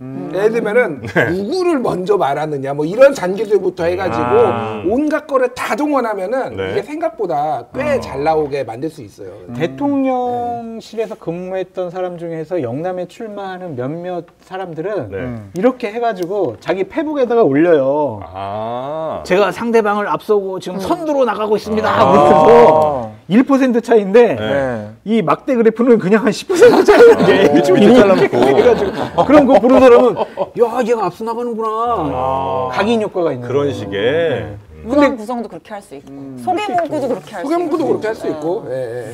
거기다 가중치 줘버려가지고 예. 또 조사 안 해버릴 수도 있는 것이니까 유리하게 조사할 수 있는 방법은 얼마든지 있다. 원하는 데이터가 나올 때까지 계속 돌리기도 해요. 그럴 수도 있죠. 어허. 돈만 주면 돌리는 거예요. 아. 한 번 돌리는데 얼마씩 냅니까? 그러니까 한 1000명 한다 치고. 1000명 한다 그러면 800 정도 들어요. 800만 원. 그래요? 아 그래요? 할만하네. 할만해. 예. 그리고 거기다 이제 플러스 알파 주면은 뭐 그래서 더- 한 1000만 원 얘기 나오는 거구나. 원하는 거 만들어 주죠. 요거는 이렇게 막 돈 써도 괜찮아요? 이 비용은 막 써도? 그냥 그러니까 이게 공식적으로 A 후보가 예. 공식적인 계좌를 통해서 B 네. 언론사에다가 돈을 줘가지고 이렇게 안 하죠. 아. 그냥 현금으로 주겠죠. 현금으로 아. 줘가지고 자 당신네들이 여론조사하는 것처럼 해줘라. 아. 어떻게 걸려? 어. 현금으로 주는데. 아 그래요? 방법 현금 네. 영수증도 안 끊어주고. 안 받죠 그런 걸. 정프로님 몇 번 하세요? 몇 번 관심 하세요? 있어요? 아니 현금 영수증, 네. 현금 내면 영수증 받아야 되는데. 소득공제까지 하려고 그러면 현금 소득공제. 그러면은 아니 근데 서로 저 돈 준 적 없는데요. 아. 언론사에서도 이거 저희가 그냥 한 건데요. 그럼 네. 어떡할 거예요? 준 사람 받은 사람 다 네. 가만히 있으면, 가만히 있으면 어떡해. 걸리지 근데 않는 수사를 건가요? 했어. 아니 그것도 그러고 뭐 여러 가지 방법이 있어요. 네. 광고 집행하는 식으로 할 수도 있는 거고 뭐 그 아. 방식은 사실은 여러 가지가 있는. 저희 나중에 잔기술 특집 한번 네. 하자. 테크니션 지역에서 출마자들에게 돈 뜯어내는 법, 뭐 이런 것도 아주 출마자들한테 네. 지역 언론들 뭐 이런 데서 아니요, 그냥 지역에 딱 가면은요, 명단을 그냥 아무거나 딱 꺼내놔. 아. 내가 관리하는 사람이 1000명 정도 되는데 음. 한 명당 1000원씩 해가지고 한 1000만 원, 만 원씩 해서 1000만 원만 줘도 다 몰아줄게. 확인을 어떻게 해? 아. 그러니까 이렇게 해가지고 돈 뜯어내는 방법도 있고. 아, 선거철 되면 그런 걸로 돈 버는 사람들도 아유, 많겠군요. 엄청 많아요. 그리고 밥 사주면 안 되는데. 안 돼요, 아무것도 안 돼. 근데 밥 사준다는 얘기들이 계속 들리잖아요. 네. 법적으로 문제가 안 되게 밥 사주는 법은 밥 사주는 방법은 자 우리 같이 밥 먹으러 가요. 네. 그럼 제가 원래 밥을 사야 돼요. 네. 근데 밥상 걸리니까 5만 원씩 주는 거예요. 줘가지고 갈 때는 각자 계산합시다. 그럼 끝나는 거죠. 와, 어떻게 그런 기술을 잘하세요? 다 해봤으니까. 아니, 영화 타짜에 환경장 얘기를 듣는 것 같아요. 이게 지역에서 선거를 한 20년 동안 치르다 보면 별의별 사람을 다 만납니다. 예. 그렇군요. 그럼 차라리 그냥 20만 원 주고 그냥 가세요라고 하는 사람들이 많이 있고 명절 때마다 오는 사람들도 있고. 아 그래요? 돈이 그러면 많이 드네, 그죠? 돈이 많이 드는데 네. 또 오메 가면 많은 선후배들이 또 선거 주고 가요? 치르라고 또 그냥 주고 가요. 그러니까 공식적으로 후원 계좌로 넣어주는 분들도 있고 네. 아니 그냥 밥값이나 하라고 이렇게 그냥 주는 분들도 있고 그건 괜찮아요? 안 괜찮죠. 걸리면. 아니 이 안 괜찮은 얘기들 이렇게 평화롭게 얘기해도 되는 거예요? 정치개혁해야겠네. 옛날에 그랬다는 거예요. 옛날에. 박정희 시대 때. 인자. 박정희 시대 때. 네. 네, 알겠습니다. 자, 오늘 김 과장 재밌었습니다. 과장님, 과장님. 김과장입니다. 김앤장. 예. 정말 저번 주부터 네. 정영진 앵커님 언제 오시나 계속 저 서쪽 하늘만 바라보고. 아유, 너무 좋았다. 그리고 동쪽에서 날라왔죠 지금. 인천공항은 서쪽에 있잖아요. 인천공항. 언제 알겠습니다. 오시나. 네. 우리 장성철, 김준일 두 분. 그리고 참 예. 제가 유튜브 통해서 봤습니다만 이제 그 전에 하시던 언론사에서 나오신 거죠? 예, 맞습니다. 네, 네. 예, 예. 하여튼 마음이 많이 안 좋았습니다. 아니 안 좋을 거 없고요. 네. 잘 나온 거예요. 예. 거기 이제 어떻게 되는 그동안 거예요? 워낙 거기 힘드셨겠더라고. 별도로 있어요. 아, 그래요? 지금. 네. 예, 뭐 그런 것도 있는데 어쨌든 네. 예, 새로운 거 좀 시작해 보려고. 그럼요. 네. 중이에요. 이제 새로운 갈 아름다운 때가 이별. 됐죠. 네, 쿨하게 헤어지셨죠. 새로운 미래. 새로운 네네네. 이런 식으로 연결이 왜요? 또 파란색으로 입으셨는데. 이낙연한테 뭐 컨설팅하냐 돈 받았냐 막 이런 댓글 다시는 분도 있는데 이낙연 대표 딱 태어나서 한 번 만났습니다. 아, 그래요? 통화한 적 한 번도 없어요. 그러고 보니까 수트가 좀 비싸 보입니다. 그래요? 넥타이는 남색이고. 이거 존중합니다. 빨주노초 파는 뭐 모든 넥타이가 있을 거 다 하고 다니는데 하필 오늘 차도 바꿨다는 얘기도 있습니다. 음해. 이거 왜 대답 못하잖아. 20만 원을 지워줘 차라리 나. 이상민 크리에이터 오늘 약간 좀 등장 별로 안 한 것 같아요. 네. 누가나 끝나기 전에 하나 하고 갑시다. 뭐 보여드릴까요? 네. 김종인 위원장님 가세요? 내가 봤을 적에 내 공간이나 좀 오라는 소리는 솔직히 불쾌하게 들려요. 왜요? 그렇게 때문에 네. 장성철을 갖다가 도매금으로 넘겨야 된다고 봐. 갑자기? 아니, 나를? 팔아야죠. 네? 어디에다 팔아요? 그건 새로운 미래. 새로운 미래. 네, 고맙습니다. 자, 우리 신혜영 기자님 늘 고맙습니다. 뭐가 고마우세요? 네. 예? 뭐가 앉아 고마워요? 계신 것만으로도 고맙죠. 존재 자체가. 네. 네. 자, 행복한 시간이었고요. 구독자는 꽤 늘었어요. 한 40명쯤 늘었나요? 예. 두 분. 지금 구독이야. 보시는 분들 구독, 네. 좋아요, 알림 설정까지 좀 해주시면 아니. 알림 설정은 하지 마세요. 아. 귀찮아. 알림 설정은 하지 마시고 그냥 구독만 눌러주세요. 저희 여러분을 귀찮게 해드리고 싶지는 않습니다. 근데 제가 네. 사실 각도가 여기서 계속 봤거든요. 네. 이게 그냥 한두 명 느는 게 아니고요. 네. 늘었다가 줄기도- 빠졌다가 줄기도 해. 야 장성철 나왔다. 그러니까 누구 얘기할 때 빠지니 그거 기록해놔야죠. 아, 제가 나중에 알려드리겠습니다. 알겠습니다. 일단은 제 캐비넷에 넣어놓고. 네. 늘고 있습니다. 지금 계속. 예. 오, 다음에 계속해서 봐야 늘고 되니까. 있어요. 내가 얘기하니까 늘잖아. 신 기자님이 얘기하니까 늘었어 지금 5명이. 요즘 신 기자님 인기가 대단합니다. 신 기자님 인기는 많지. 네. 그래서 지금 요즘 생각 같아서는 네. 그냥 뭐 저희끼리 떠들긴 하더라도 계속 올라요. 네, 카메라에 신 기자님 비추는 게 나은가 이런 생각을 하고 있어요. 8808 예. 088 아유, 감사합니다. 88088 맞춰주고 네. 끝내주시면 안 되나? 6명 여섯 채우고 분만. 예. 맞히죠. 예. 거의 다 됐습니다. 아니 지금. 빠질 것 같아 우리가 끝내. 얘기하는. 이제 빠져요. 아, 그러면. 88088? 네. 5명 남았네. 네. 에이, 이 정도는 할 수 불러주세요, 있겠다. 제발. 네. 집 밥 먹으러 가게. 네. 어차피 저희 시간 많습니다. 네 분. 야, 오, 부탁합니다 진짜 세 분만. 여러분이 시간 많을지 우리가 시간 많을지. 자, 한 명. 자, 여러분 안녕히 계세요. 고맙습니다. 밥 먹으러 갈게요.